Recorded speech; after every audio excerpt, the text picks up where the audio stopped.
నిరుద్యోగులకు మద్దతుగా తెలంగాణ సచివాలయం ముట్టడికి బీసీ జనసభ పిలుపునిచ్చింది. రాజారాం యాదవ్ ఆధ్వర్యంలో సచివాలయం ముట్టడికి పిలుపునిచ్చారు. దీంతో సెక్రటేరియట్ వద్ద పోలీసులు భారీగా మోహరించారు.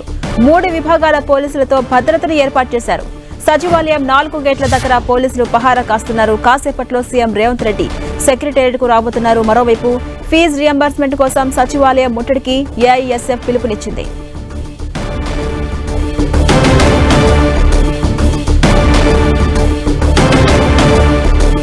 నిరుద్యోగులకు మద్దతుగా తెలంగాణ సచివాలయం ముట్టడికి బీసీ జనసభ పిలుపునిచ్చింది. రాజారాం యాదవ్ ఆధ్వర్యంలో సచివాలయం ముట్టడికి పిలుపునిచ్చారు. దీంతో సెక్రటేరియట్ వద్ద పోలీసులు భారీగా మోహరించారు. 3 విభాగాల పోలీసులతో భద్రతను ఏర్పాటు చేశారు. అలాగే సచివాలయం 4 గేట్ల దగ్గర పోలీసులు పహారా కాస్తున్నారు. మరి కాసేపట్లో సీఎం రేవంత్ రెడ్డి సెక్రటేరియట్ కు రాబోతున్నారు. మరోవైపు ఫీజు రియంబర్స్మెంట్ కోసం సచివాలయం ముట్టడికి ఏఐఎస్ఎఫ్ పిలుపునిచ్చింది.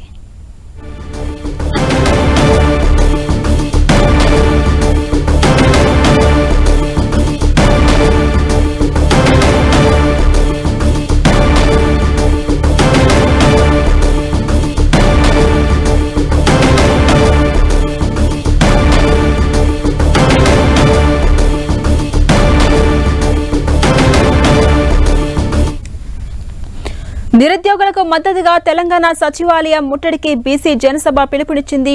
రాజారాం యాదవ్ ఆధ్వర్యంలో సచివాలయం ముట్టడికి పిలుపునిచ్చారు. దీంతో సెక్రటేరియట్ వద్ద పోలీసులు భారీగా మోహరించారు. 3 విభాగాల పోలీసులతో భద్రతను కట్టుదిట్టం చేశారు. సచివాలయం 4 గేట్ల దగ్గర పోలీసులు పహారా కాస్తున్నారు. అలాగే మరి కాసేపట్లో సీఎం రేవంత్ రెడ్డి అక్కడికి రాబోతున్నారు. ఈ నేపథ్యంలో మరోవైపు ఫీజు రియంబర్స్మెంట్ కోసం సచివాలయం ముట్టడికి అటు ఏఐఎస్ఎఫ్ పిలుపునిచ్చింది.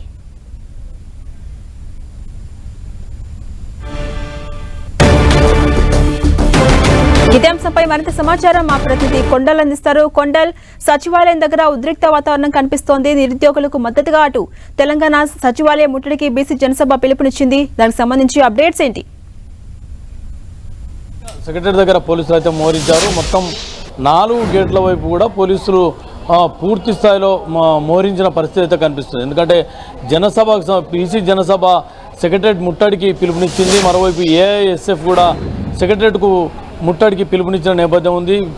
స్కాలర్షిప్లే అనుకోండి, ఫీజు రియంబర్స్మెంట్ను కంటిన్యూ చేయాలి, పెండింగ్ బకాయిలన్నీ కూడా చెల్లించాలంటూ ఏఐఎస్ఎఫ్ పిలుపునిచ్చింది. ఇక విద్యార్థులకు సంబంధించి నిరుద్యోగుల సమస్యలు, నోటిఫికేషన్లకు సంబంధించి బీసీ జనసభ సెక్రటరేట్ పిలిపించిన నేపథ్యంలో భారీ స్థాయిలో పోలీసులు మోహరించారు. ఎక్కడికి కూడా లోపలికి అనుమతించలేని పరిస్థితి. 4 గేట్లు సెక్రటరేట్కు 4 వైపులా south east, south west, north east, north west మొత్తం కూడా 4 గేట్ల వైపు పోలీసులు మోహరించారు. మింట్ కాంపౌండ్ నుంచి లోపలికి ఏ వెహికల్ను కూడా లోపలికి అనుమతించడం లేదు. అదేవిధంగా main gate south east gate దగ్గర మెయిన్ ఎంట్రన్స్, దాంట్లో నుంచే ఎంప్లాయీస్ అయినా విజిటర్స్ అయినా దాంట్లో నుంచే లోపలికి వెళ్ళాల్సి ఉంటుంది. ఆ గేట్ దగ్గర కూడా పూర్తి స్థాయిలో పోలీసులు మోహరించారు. ఎక్కడికి కూడా ఎవరిని లోపలికి అనుమతించకుండా ఉన్న పరిస్థితి అయితే స్పష్టంగా కనిపిస్తుంది. ఎందుకంటే విద్యార్థులు భారీ స్థాయిలో సెక్రటరేట్ ముట్టడికి వస్తారన్న ఇంటెలిజెన్స్ హెచ్చరికల నేపథ్యంలో ఈ భారీ బందోబస్తు అయితే సెక్రటరేట్ దగ్గర కొనసాగుతుంది. ఝాన్సీ, అలాగే కొండలేటు ముట్టడికి వచ్చే వారిని అడ్డుకునేందుకు పోలీసులు ఎటువంటి జాగ్రత్తలతో రెడీగా ఉన్నారు? దాదాపు 3 అంచెల భద్రత ఉందని చెప్పుకోవచ్చు. ఎందుకంటే అంబేద్కర్ స్టాచ్యూ నుంచి మొదలుకుంటే ఏదైతే సెక్రటరేట్ నుంచి వస్తుంటే Ambedkar statue, tank bund Ambedkar statue నుంచి మొదలుకుంటే సెక్రటరేట్కి వచ్చే వరకు పూర్తిగా పోలీసులు మోహరించున్న పరిస్థితి ఉంది. ఇక ఇటువైపు అసెంబ్లీ నుంచి వచ్చే వైపు రిజర్వ్ బ్యాంకు చౌరస్తా నుంచి అక్కడనే పోలీసులు మోహరించారు. అంటే ఇక్కడ కూడా లోపలికి ఆందోళనకారులు సెక్రటరేట్ వైపు రాకుండా అయితే కట్టుదిట్టమైన ఏర్పాట్లు అయితే ఉన్నాయని చెప్పుకోవచ్చు. సెక్రటరేట్కు నలువైపు నుంచి ఇక్కడ ఖైరతాబాద్ చౌరస్తాలో కూడా సేమ్ అదేవిధంగా పోలీసులు మోహరించిన పరిస్థితి ఉంది. ఎవరు ఆందోళనకారులు సెక్రటరేట్ వైపు రాకుండా అడ్డుకునే ప్రయత్నం అయితే పోలీసులు చేస్తున్నారు. దీనిలో భాగంగానే పూర్తి స్థాయిలో భద్రతను మోహరించారని చెప్పుకోవచ్చు. ఝాన్సీ, అలాగే కొండలు, మనం గత కొంతకాలం నుంచి చూస్తుంటే నిరుద్యోగులు ముట్టడికి పిలుపునిస్తామని హెచ్చరిస్తున్నారు. మరోవైపు ధర్నా ఆపేది లేదని క్లారిటీ ఇస్తున్నారు. ఇప్పుడు విద్యార్థులు కూడా ఫీజు రియంబర్స్మెంట్ కోసం సచివాలయం ముట్టడికి పిలుపునిచ్చింది. ఈ నేపథ్యంలో అక్కడ ఉద్రిక్త వాతావరణం ఏర్పడింది. దీనిపై సీఎం రేవంత్ రెడ్డి స్పందించే అవకాశం ఉందా? మరొకసారి ఈ విషయంపై సమీక్ష జరిపే అవకాశం ఉందా?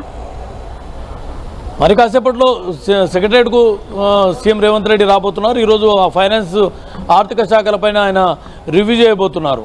దీనిపై ఇప్పటికే ఫీజు రీయింబర్స్మెంట్ సంబంధించి ప్రభుత్వం కొనసాగిస్తుందని చెప్పి సీఎం రేవంత్ రెడ్డి ఇప్పటికే ప్రకటించారు. మొన్న జేఎన్టీయూలో జరిగిన మీటింగ్లో ఇదే అంశాన్ని ఆయన ప్రస్తావించారు. బకాయిలకు సంబంధించి ఫీజు రీయింబర్స్మెంట్ సంబంధించిన బకాయిలు కొన్ని కాలేజీలు పెండింగ్ ఉన్నాయి. ఆ బకాయిలను తీర్చేందుకు ప్రభుత్వం కూడా ప్రయత్నం చేస్తుంది.